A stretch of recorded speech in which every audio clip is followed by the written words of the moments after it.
on a whole nother level. Girl, he only fucked you over cause you let him. Girl, I guess he didn't know any better. Girl, that man didn't show me ever. Do all I can just to show you you're special. Certain it's your love that holds me together. Halo semuanya, so di video kali ini aku bakalan share pengalaman tentang semester 5 aku di Teknik Lingkungan ITB, belajar apa aja dan gimana kekewasannya.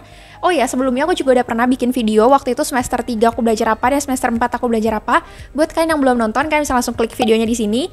Nah, buat kalian yang penasaran semester 5-nya, langsung aja kita mulai ke videonya. Oke, jadi semester 5 ini aku ngambil 9 mata kuliah yang totalnya itu 21 SKS. Kenapa nggak 24 SKS? Karena dibilang semester 5 tuh aku bakalan chaos. Pas semester 4 itu tuh aku ngerasa diri aku udah chaos tuh waktu itu. Terus kata Kating, enggak, semester 5 bakalan lebih chaos. Ya udah akhirnya aku mutusin untuk 21 SKS. Kalau untuk semester 5 sendiri, itu tuh 17 SKS yang wajib. Jadi itu totalnya ada 7 mata kuliah yang harus diambil. Syarat kelulusan di ITB itu kita harus ngambil 144 SKS. Dimana 129 SKS-nya itu adalah mata kuliah wajib dari prodi kalian masing-masing. Terus 12 diantaranya itu adalah mata kuliah dari program studi kalian. Jadi mata kuliah pilihan tapi pilihannya program studi. Kayak aku anak teknik lingkungan, berarti nanti 12 SKS wajibnya itu adalah mata kuliah pilihan yang ada di dalam teknik lingkungan. Nah, kalau untuk 3 sisanya itu tuh untuk mata kuliah pilihan luar. Kalian misalnya anak teknik lingkungan nih, terus kalian mau ngambil teknik mesin kah, atau mau ngambil misalnya kebumian kah, atau apapun itu tuh bebas banget. Pokoknya 3 SKS. Terus karena semester 3 dan semester 4 itu aku nggak ada yang ngambil mata kuliah luar, aku cuman baru narik mata kuliah di semester 7, di semester 6. Jadinya di semester 5 ini, aku ngambil 2 mata kuliah. Yang pertama itu mata kuliah dalam TL, yang satu lagi mata kuliah di luar dari TL. Tapi dua-duanya itu termasuk pilihan. Karena aku mikir tetap aja aku harus ngambil. Kayak sayang aja sih kalau cuma 17 SKS. Terus kebetulan juga aku nggak punya tanggung jawab untuk semester pendek kan. Yang pertama itu adalah sanitasi pasca bencana. Kalau kalian lihat kodenya itu IL karena ini punya anak real rekayasa infrastruktur lingkungan yang sebenarnya masih satu fakultas sama kita, Fakultas Teknik Sipil dan Lingkungan juga. Cuman mereka ini base-nya yang ada di Jatinangor. Terus yang kedua sampai nanti aku sebutin ke-8 itu adalah mata kuliah wajib untuk anak teknik lingkungan. Yang kedua itu adalah pengelolaan fisik dan kimia, makanya kalau kalian lihat itu kodenya TL3, itu maksudnya adalah di tingkat 3. Yang ketiga aku ambil itu adalah rekayasa dan proses biologi. Terus yang keempat itu adalah laboratorium lingkungan. Kalian juga bisa lihat tadi SKS-nya ya, ada 2, ada 3, ada 2, ada 3. Terus yang kelima itu adalah pengelolaan B3, pengelolaan B3 ini 2 SKS. Yang keenam itu adalah teknik penyediaan air minum, ini 3 SKS. Terus yang ketujuh itu adalah pencemaran tanah, yang ini 2 SKS. Yang kedelapan itu adalah kesehatan lingkungan kerja, ini juga 2 SKS. Dan yang terakhir aku ambil ini adalah mata kuliah pilihan di teknik lingkungan. Jadi di dalam program studi aku adalah teknik konservasi lingkungan, ini 2 SKS. Nah, aku jadi bakal bahas satu persatu, bakal belajar apa aja. Terus kayak biasa, kayak waktu aku buat semester 3, semester 4, kira-kira contoh materinya apa dan gimana kekeosan semester 5. Jadi aku mau dulu dari sanitasi pasca bencana. Itu di silabus ringkasnya, kalian bisa lihat juga, memahami sanitasi di daerah bencana dan melakukan pengelolaan sanitasi pasca bencana. Ada silabus lengkapnya juga, prinsip-prinsipnya, terus perencanaan sanitasi di daerah, gimana pembuangan tinjanya, terus juga pengelolaan sampah medis juga, manajemen air dan limbah cair, dan koordinasi dengan stakeholder dalam kondisi darurat. Kenapa akhirnya aku memilih sanitasi pasca bencana ini? Karena sebelumnya tuh aku bingung gitu kan, waktu pas semester 5 aku harus ke mata kuliah luar apa. Karena kebanyakan orang-orang tuh ngambilnya periklim, terus kebanyakan kayak energi matahari, angin gitu kalau nggak salah.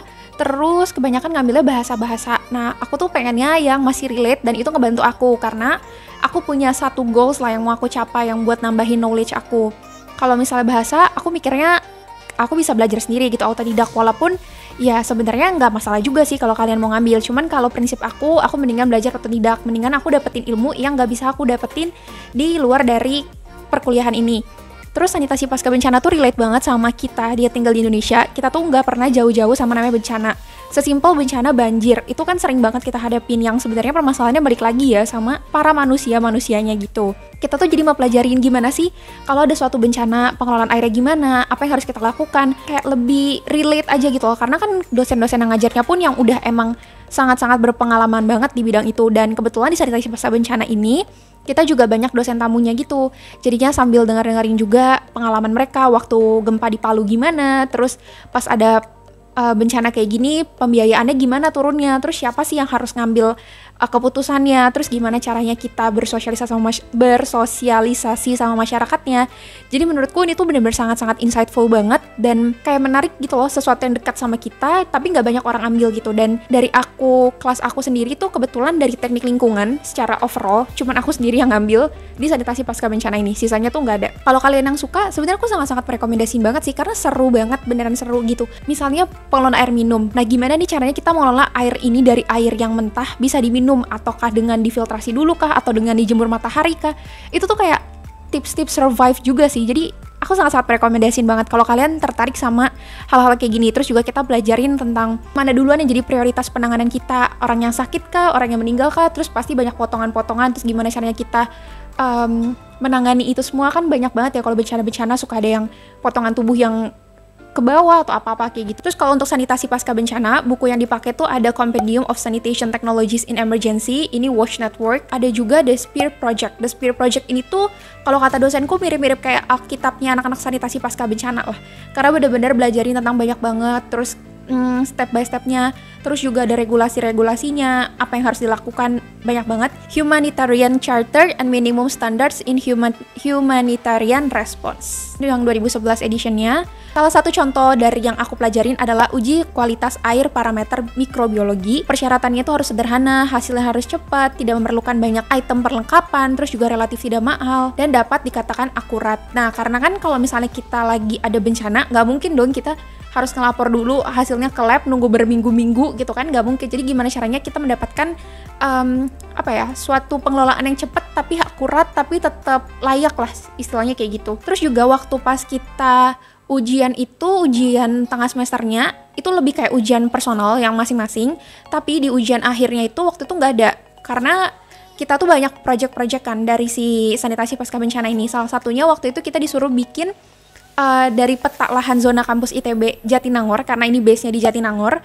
Terus kita disuruh bikin peta buat bencananya gitu, apa yang harus kita lakukan. Terus juga bakal ada sampah-sampah apa aja, sampah-sampah konstruksi kah, atau misalnya sampah-sampah dari kayu-kayu, pokoknya lain-lain gitulah. Kita kayak menganalisis, jadi kita kayak bikin suatu simulasi lah. Kalau misalnya nanti terjadi, ini kita udah ada petanya nih, kalian harus kesini, kemungkinan apa yang terjadi, pokoknya kayak gitu. Terus juga di sanitasi pasca bencana tuh kita juga pelajarin kalau misalnya orang-orang di sana nih, toiletnya gitu ya, kan ada kadang-kadang lahannya nggak mencukupi. Apa yang harus kita lakukan? Harus pakai si eco bag kah, atau kayak gimana? Terus juga yang baru aku pelajarin adalah ketika kita membangun suatu tenda misalnya, atau toilet, atau apapun itu, banyak banget pertimbangannya. Let's say itu kayak warna.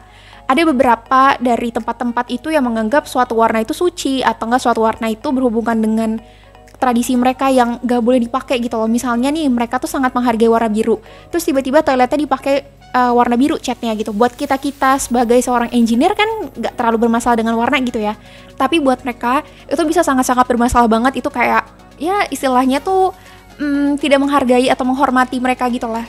Terus kita juga harus prioritasin kalau misalnya kita buat toilet, atau kita menghitung kapasitasnya, atau lama waktu pakainya. Setiap orang itu beda-beda, apalagi gender, cewek sama cowok kan juga beda kan. Insightful sih kalau buat aku, karena jujur aku belum pernah mengenali tentang hal itu. Dengan bencana-bencana tuh nggak sangat-sangat familiar. Terus ternyata setelah belajar ini tuh, yap, jadi segitu aja kalau untuk sanitasi pasca bencana. Buat matkul kedua, ini adalah pengelolaan fisik dan kimia. Nah, kalau misalnya pengelolaan fisik dan kimia ini tuh banyak banget dari cutting-cutting yang ngomong tuh bahwa ini salah satu yang kayak random buat dapetin nilainya. Terus bisa dibilang susah juga. Cuman kalau pas aku selesai akhirnya dari mata kuliah ini, aku nggak bisa bilang terlalu random banget sih. Tapi emang di angkatan aku itu sedikit banget yang dapet A. Kayaknya cuman yang pintar, yang aktif gitu lah pokoknya. Yang AB juga tuh dikit, mostly tuh dapetnya B. Jadi ya sudahlah gitu. Nah, ini salah satunya silabus ringkasnya adalah proses fisik dan kimia dalam pengelolaan air besi dan limbah cair, padat dan gas digunakan. Yang digunakan misalnya gravitasi, kompresi, sentrifugasi, filtrasi, adsorpsi, absorpsi, dan lain-lain itu. Ada silabus lengkapnya juga, luarannya, dan mata kuliah terkait. Nah, ini persyaratan kalian pas mau ngambil si pengelolaan fisik dan kimia PFK ini. Yang pertama kan udah harus ngambil mekanika fluida 1, mekanika fluida 2, dan juga kimia lingkungan. Karena ini sangat-sangat relate banget dengan mekanika fluida dan sangat-sangat relate banget sama kimia juga. Karena namanya udah fisik dan kimia kan, udah ada fisika dan kimia. Jadi fluida udah pasti, karena berhubungan dengan air, gas, dan teman-teman. Terus juga kimia lingkungan. Nah, ini dia salah satu contohnya yang kita pelajarin, itu ada thermal incinerator. Nah, thermal incinerator ini kita juga pelajarin kayak berapa sih temperatur yang dibutuhkannya, terus materialnya tuh apa aja yang bisa dipakai. Jadi waktu PFK ini tuh kita punya asistennya gitu. Jadi ada asistensinya ini tuh lebih kayak nonton video misalnya tentang absorpsi, terus akhirnya kita buat laporan, dianalisis lagi dari data-datanya. Mereka tuh cuma ngasih tabelnya, terus kita buat sampai grafiknya, kita analisis apa sih kemungkinannya, kesalahannya apa, pokoknya something like that. Terus ini contoh salah satunya adalah modul 3, ini penurunan kesadaran. Kalau PFK ini tuh buku yang dipakai tuh ada Unit Operations and Process in Environmental Engineering, ini yang punya Tom D. Reynolds, sama pakai yang Unit Operation of Sanitary Engineering, ini yang Linfield Garrich. Kalau untuk buku-bukunya sih biasanya pasti dikasih tahu sih apa aja yang dipakai.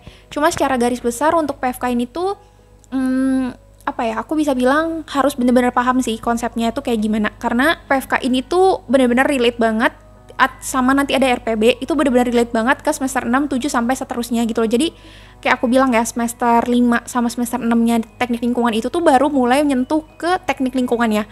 Kalau semester 3 sama semester 4 itu lebih kayak ke TPB-nya lagi, teknik lingkungan, masih dasar-dasarnya banget. PFK ini tuh kalau di sana dibilang chaos banget juga enggak sih, walaupun ada asistensi, tapi asistensinya tuh bukannya yang kalau waktu aku tuh bukan yang terus-terusan gitu, kadang-kadang 2 minggu dirangkap jadi satu laporan. Pokoknya kayak gitu sih, lebih kayak ke fleksibel waktunya di sana. Cuman PFK ini tuh menurut aku lumayan berat. Beratnya tuh gimana? Beratnya itu tuh kayak karena si PFK ini tuh lumayan masih agak-agak baru gitu ya. Walaupun sebelumnya kita udah belajar tentang mekanika fluida, kita udah pelajarin tentang kimia lingkungan, tapi buat aku tuh si PFK ini tuh masih lumayan agak-agak nggak familiar gitu loh, jadi ya agak susah sih kalau buat aku ya, buat catch up sama materinya. Yang ketiga adalah rekayasa dan proses biologi. Nah ini RPB, kalau tadi itu kita udah ngomongin fisika kimia, di sini dibahas di biologinya. Jadi sebenarnya 3 aspek ini tuh sama-sama penting banget, fisika, kimia, dan biologi. Nah kalau misalnya untuk RPB sendiri, mata kuliah terkaitnya itu cuman si mikrobiologi lingkungan, karena ngomongin tentang biologinya. Terus juga silabus ringkasnya ini ada pengertian maksud tujuan rekayasa proses biologi, overview dasar-dasar mikrobiologi, peranan enzim, terus massa, dan seterusnya. Kalian bisa baca sendiri. Nah, kalau misalnya untuk si rekayasa dan proses biologi ini seperti namanya, jadi kita lebih banyak ngomongin tentang biologi. Salah satu contoh mata kuliah yang aku pelajarin tuh, ini kita lagi belajar tentang anoxic carbon removal. Ini ada O2 is absent, nitrat or sulfate as electron acceptor, terus juga dijelasin masing-masing, terus juga ada siklus-siklusnya. Sebenarnya kalau misalnya untuk mata kuliah ini RPB, mostly tuh PPT-nya tuh dalam bahasa Inggris. Kayaknya biar sama deh sama-sama anak-anak inter, cuman kalau untuk penyampaiannya tetap ke Indo. Balik lagi ya, nggak tahu menurut aku sih kalau biologi tuh dari dulu, dari zaman aku SMA itu selalu lekat banget sama stigma hafalan, ya nggak sih? Dan kalau waktu aku pelajari RPB ini tuh juga lumayan relate banget, selalu ngafalin gitu kayak proses primary-nya, tertiary-nya, sekundernya gimana-gimana, dan lumayan banyak hafalannya juga. Kayak waktu aku belajar mikrobiologi lingkungan juga itu lumayan banyak hafalannya. Jadi kalau misalnya untuk RPB lebih ke hafalan, tapi kalau untuk PFK tadi menurutku itu lebih ke prakteknya gitu sih, pemahamannya tuh gimana. RPB juga nilai aku nggak bagus-bagus banget karena waktu RPB itu dibilang kayak sama PFK tuh 11-12 gitu. Ya kalau lagi bagus, kalau nggak bagus, ya nggak bagus gitulah pokoknya. Oh tapi kalau misalnya untuk si RPB ini itu kita punya laporan akhirnya gitu. Waktu kemarin itu pelajarin tentang pengolahan biologis. Pengolahan biologis di sini tuh ngebelajarin tentang TSS-nya, terus ada COD, ada grafik kurva-kurva biomasa, degradasi. Tapi tuh waktu tugas akhir ini tuh mirip sama punya cutting, jadi sebenarnya nggak yang terlalu mikir banget, masih bisa lihat referensi-referensi gitu. Jadi waktu RPB ini pas kita buat laprak, kita dikasih video, terus ada data-datanya, nah kita harus mengolah datanya. Sebenarnya kurang lebih mirip sama kayak asistensi PFK juga, cuman kalau PFK itu total tuh kayak ada 5 apa 6 gitulah dari setiap bab yang dibahas. Cuman kalau RPB tuh bener-bener 1 di akhir doang gitu. Yang keempat, kita bakal bahas tentang laboratorium lingkungan. Ini udah namanya laboratorium, udah pasti sangat-sangat lekat sekali dengan yang namanya nge-lab, betul sekali. Jadi untuk laboratorium lingkungan, ini tuh salah satu persyaratannya juga adalah kimia lingkungan. Kimia lingkungan itu sama kayak PFK tadi. Jadi di laboratorium lingkungan ini tuh kita belajar tentang metode sampling, pengawetan sampel, analisis fisik dan kimia air, tanah, udara, dan lain-lain. Sebenarnya si laboratorium lingkungan ini tuh berkaitan erat juga sih sama apa yang kita pelajarin PFK, RPB. Jadi sebenarnya kayak saling berkoneksi menurut aku. Cuman biar lebih mudah dipecah-pecah aja gitu. Tapi secara garis besar di semester 5 ini tuh yang dipelajarin kurang lebih semuanya mirip-mirip, saling nyambung menyambung gitu loh. Karena tadi laboratorium lingkungan udah pasti ada nge-labnya, jadi ini ada modul praktikum laboratorium lingkungan. Ini juga seingat aku ada juga deh di Google gitu. Pokoknya kita belajar tentang banyak banget tentang si gas CO2, tentang penurunan kesadahan yang sebenarnya juga kita pelajarin di PFK dan juga RPB. Dipakai itu adalah Chemistry for Environmental Engineering and Science, ini Claire and Sawyer. Ini sangat terkenal banget, Sawyer. Dan ini salah satu contohnya yang kita pelajarin di kelas. Materinya itu tentang preparasi contoh air. Ada logam berat total, terus juga ada logam berat terlarut. Jadi untuk sistemnya labeling itu tuh biasanya di kelas itu kita diterangin tentang suatu materi gitu ya. Materinya misalnya kayak si logam berat ini. Nah nanti pas di pertemuan selanjutnya kita tuh ke labnya itu tentang materi yang kita pelajarin di kelas. Jadi kita biasanya tuh pelajarin dulu secara overview, dijelasin sama dosen tuh apa. Dan di pertemuan selanjutnya baru kita praktekin, dan nanti di pertemuan selanjutnya lagi kita langsung ngumpulin si laporan akhir, dan biasanya sebelum kita mulai nge-lab tuh ada jurnal. Itu udah pasti banget sih. Nah cuman enaknya waktu si labeling ini tuh pas kita bikin laporan, even laporannya banyak, itu kita masih ketik gitu loh. Kalau waktu mikling itu bener-bener kita tulis tangan, dan itu capek banget dan berlembar-lembar harus nge-scan. Wah itu parah banget sih. Ya walaupun emang kalau pas kita offline juga dulu kakak tingkat tuh juga disuruh tulis tangan sih, cuman perbandingannya itu tuh lumayan banget gapnya, capeknya diantara kita harus ketik sama diantara kita harus tulis tangan semua. Seperti biasa di ITB, kalau misalnya ada yang nge-lab ke lab, pasti hasil akhirnya, outputnya adalah ujian akhirnya. Jadi labeling ini pun juga ada ujian akhir dari si praktikumnya ini. Cuman aku lupa sih waktu dulu tuh sistemnya kayak gimana. Apakah dia pakai yang quiz gitu atau yang G-form, aku lupa banget. Tapi seingat aku terakhir tuh kita juga ujian, sama kayak waktu mikrobiologi lingkungan pun juga akhir-akhirnya kita ujian. Lumayan juga sih, tapi seingat aku jurnalnya itu tulis tangan. Jurnalnya tulis tangan, tapi kalau misalnya untuk laporan akhirnya kita boleh ketik. Selanjutnya adalah pengelolaan B3. Anak-anak lingkungan tuh pasti sudah sangat-sangat familiar banget tentang B3. Jadi kalau misalnya untuk B3 ini tuh dia nggak ada syarat mata kuliah yang harus diambil sebelumnya, dan kita belajar tentang aspek regulasi dan pengelolaan B3, teknis penyimpanan, pelabelan, pengangkutan, dan lain-lain. Jadi simpelnya tuh kita belajar tentang hukum-hukum yang dipakai tuh apa aja, terus juga label sama simbol tuh kayak gimana, terus persyaratan-persyaratannya pas penyimpanan, dan lain-lain. Ini adalah salah satu materinya. Kita belajar tentang radiasi alam. Ini tuh ada juga sebagai radiasi background, terus radiasi alam tuh ada sinar apa aja. Kita belajar tentang radioaktif juga, alfa, beta, gamma. Kalau untuk B3 sendiri ini tuh kita punya tugas kelompok gitu. Jadi ada kelompok-kelompoknya yang harus presentasi. Misalnya tentang waktu dulu tuh kecelakaan Chernobyl. Tiap kelompok itu punya topik yang berbeda-beda, tapi secara garis besar itu intinya tuh sama. Yang paling aku ingat itu kalau misalnya di B3 ini tuh ada perjanjian internasionalnya. Kayak misalnya nih lagi ngebahas perjanjian internasional tuh ada 3. Ada si Stockholm, terus juga ada Basel, ada juga si Rotterdam. Nah nanti setiap kelompoknya itu bahas masing-masing. Bahas tentang Rotterdamnya, bahas spesifik tentang Baselnya, bahas spesifik tentang si Stockholmnya, dan nanti akhirnya tuh dipresentasi. Waktu itu kita lagi bahas tentang POPs, Persistent Organic Pollutants. Umumnya teori-teori, terus juga presentasi. Seperti waktu pengelolaan limbah padat, mirip-mirip kayak gitu waktu kita belajar di semester 4. Nextnya, karena emang B3 nggak terlalu banyak yang dibahas, adalah teknik penyediaan air minum TPAM. Nah, ini salah satu matkul ini tuh sebenarnya kalau misalnya dibilang yang dipelajarin itu banyak banget sampai chaos tuh juga enggak, tapi tugasnya, asistensinya itu mantap banget. Jadi TPAM ini tuh salah satu persyaratannya adalah mekanika fluida 1, sama kayak tadi PFK juga. Kita belajar tentang peran dan air minum dalam menunjang kehidupan, kualitas air, pengelolaan air, proyek estimasi, dan lain-lain. Terus juga ada asistensinya gitu yang belajar tentang hitungan-hitungan yang harus dipakai. Kita buat laporan juga, terus kita presentasi juga. Kayak aksesoris-aksesorisnya, misalnya ada belokannya kah, ada gate valve-nya, dan lain-lain. Salah satu contoh materi yang kita pelajari adalah survei pipa existing. Ini tuh apa yang harus kita lakukan, cek kapasitasnya, buat foto-foto, dan lain-lain. Pokoknya sebenarnya sih pelajarin tentang pengelolaan air minum, gimana air dari sumber air baku bisa jadi air minum yang didistribusiin ke masyarakat gitu. Jadi salah satu yang aku ingat juga tuh, kebocoran itu nggak selalu itu datangnya dari si alatnya ataupun dari pipa-pipanya, tapi bisa juga dari kitanya sendiri. Kayak pas input si jumlah airnya atau pas perhitungannya ada kemungkinan salah, jadi ada human errornya juga. Jadi waktu kita asistensi itu kita disuruh ngambil air itu buat didistribusiin, nanti dipilih zonanya. Ini dari PDAM Tirta Modal di Kota Semarang. Jadi waktu itu case-nya di Kota Semarang, dan ini tuh lumayan menguras tenaga. Kenapa menguras tenaganya? Karena asistensinya itu pembuatan laporannya setiap minggu. Kalau misalnya teman-temannya itu sangat-sangat membantu, itu kayak gak terlalu berat. Tapi namanya tugas kelompok ya, selalu pasti ada aja yang hilang, ada aja yang semangat, ada aja yang deadlineer. Pokoknya tuh macam-macam banget kan tipe di kelompok. Apalagi kalau pas pemilihan kelompok tuh jarang banget kita milih sendiri, kebanyakan tuh kita dipilihin. Jadi lebih ke hoki-hokian kali ya. Dan waktu di sini juga tuh terus waktu TPAM juga itu asistensinya tuh lumayan banyak banget, lumayan chaos banget. Dan tiap kita ada pertemuan itu juga ada kuis-kuisnya, cuman kuis-kuisnya tuh lebih ke take home, tapi kadang-kadang juga nggak take home, jadi tergantung sama asistensinya sih bakalan mau dibuat take home atau enggak. Dan waktu dulu tuh kita pakai software yang namanya Epanet. Nanti aku bakal input deh salah satunya di sini. Awal-awalnya belum pakai software dulu, tapi nanti akhir-akhirnya baru buat kayak lebih make sure lagi jawaban kita benar atau enggak. Karena kalau misalnya pakai software kan dia hasilnya lebih akurat dibandingkan perhitungan kita, kayak apakah ini akan masuk akal atau tidak. Dan di situ juga tuh kita bakalan belajarin tentang sistem distribusi, sistem transmisi, terus reservoirnya, pokoknya segala perhitungannya.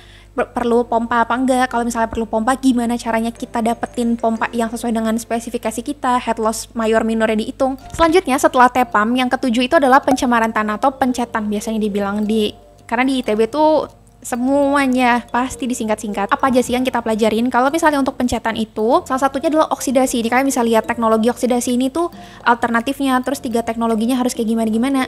Kurang lebih tuh sebenarnya pencetan agak-agak mirip sama PFK juga kalau menurut aku.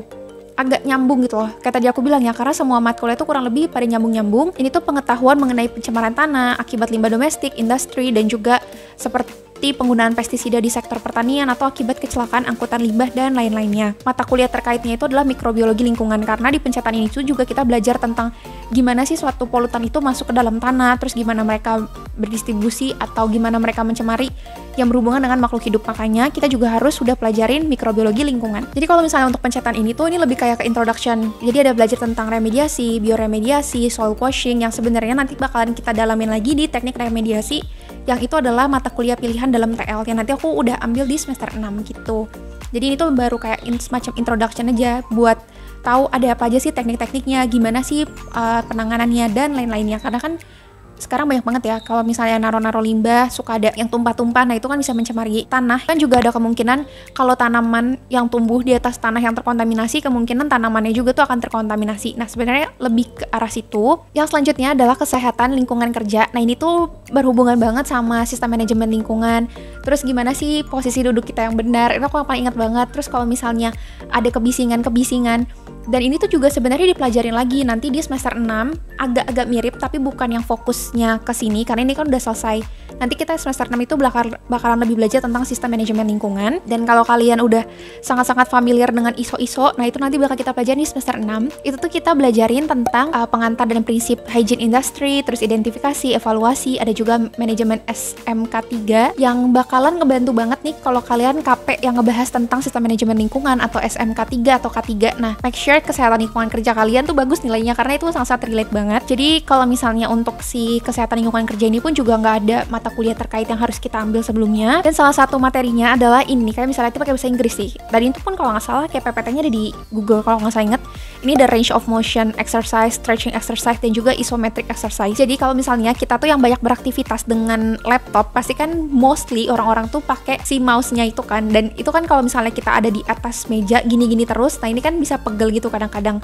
Nah ini apa yang harus kita lakukan? Ada si range motion exercise ini, terus stretching, terus juga isometric exercise. Jadi kita juga belajar tentang ergonomi. Dan aku juga baru sadar waktu aku beli hand blender tuh ada tulisannya ergonomic design atau apa gitu loh, yang sangat-sangat mementingkan banget. Dan dulunya tuh aku nggak tahu itu tuh apa gitu loh. Posisi kita duduk, terus juga apa yang harus kita lakukan. Kita nggak boleh banyak-banyak duduk, kita juga nggak boleh banyak-banyak berdiri, kayak semua harus balance. Pengaturan ruangannya, kalau terlalu panas bakalan gimana efeknya ke tubuh kita, terlalu dingin gimana. Dan ini tuh sebenarnya relate banget sama apa yang aku pelajarin di semester 6 matkul yang aku ambil. Ini fisika lingkungan, nanti aku juga bakal ceritain. Terus kalau misalnya untuk kesehatan lingkungan kerja ini tuh sistem ujiannya tuh mirip-mirip kayak biologi, kayak RPB, lumayan banyak hafalannya. Kalian harus kuat gitu loh teorinya, apa yang harus dilakukan, nanti bakalan gimana, perhitungannya juga ada, kayak berapa lama waktu orang ini kerja atau berapa lama dari mesin ini bekerja yang masih sesuai dengan ambang batas yang dipakai hukum-hukumnya, pokoknya kayak gitu. Terus kebisingannya itu apakah si daerah ini dengan lamanya dia bekerja, dengan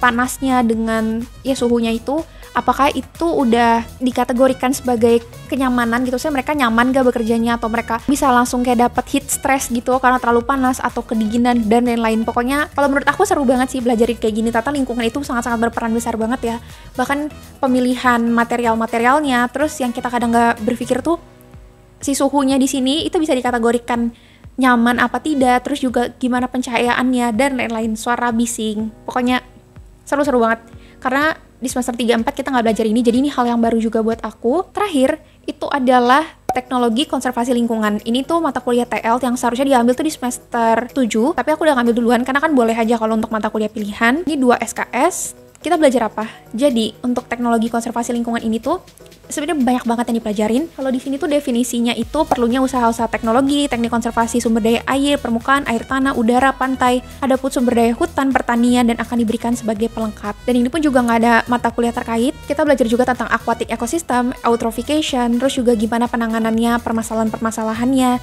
kita analisis semua. Salah satu contoh yang kita pelajarin itu tuh materinya kayak gini, ini tentang eutrophication. Eutrophication itu ada yang natural, ada juga yang cultural. Bedanya apa yang harus kita lakukan. Terus di sungai itu juga kalian pasti nggak asing sama self-purification process, kayak gimana. Terus juga aku belajar tentang nutrient budget. Terus waktu semester 5 aku ambil, ini tuh bukan mata kuliah yang banyak peminatnya. Jadi waktu itu satu kelas tuh cuma 6 orang, apa 5 ya, aku lupa deh, 6 atau 5 gitu pokoknya.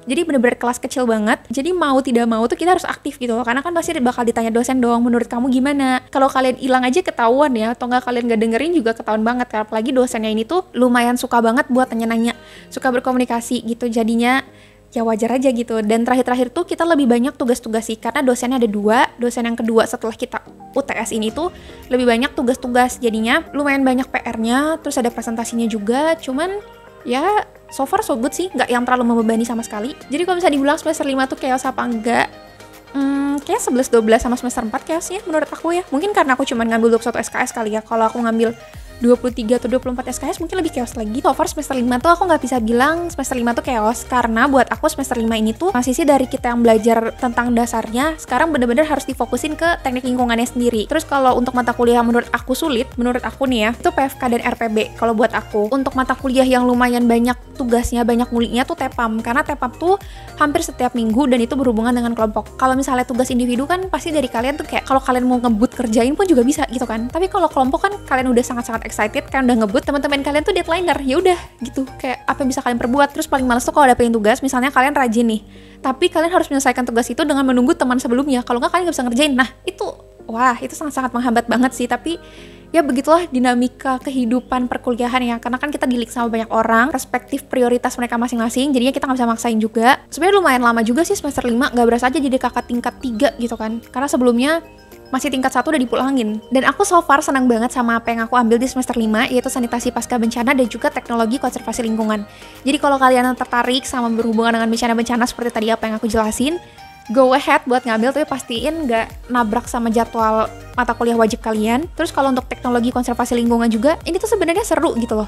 Cuman agak lumayan intens karena kelasnya anak-anaknya dikit. Tapi kalau anak-anaknya banyak nih bakalan seru banget karena dosennya pun juga suka untuk diskusi. Oh ya, jadi segitu aja video aku hari ini. Semoga membantu buat teman-teman yang masih bingung nih semester 5 harus ngambil mata kuliah apa, terus apa aja sih Kak yang bakal dipelajarin. Semoga membantu. Dan buat teman-teman juga yang ada di luar dari teknik lingkungan ITB yang mungkin pembelajarannya tuh mirip-mirip, bisa dapat gambarannya. Nanti ditunggu aja videonya. Pasti aku juga bakal bikin di semester 6, walaupun aku sekarang lulus semester 6, tapi kira-kira gambarannya kayak gimana, karena aku juga udah mau deket-deket akhir, tinggal kayak nggak nyampe 3 minggu lagi aku udah ujian akhir gitu ya, sudah lulus. Terus juga aku nanti bakal ceritain tentang KP aku juga. Thank you so much guys for watching. I'll see you guys on my next video. Bye bye.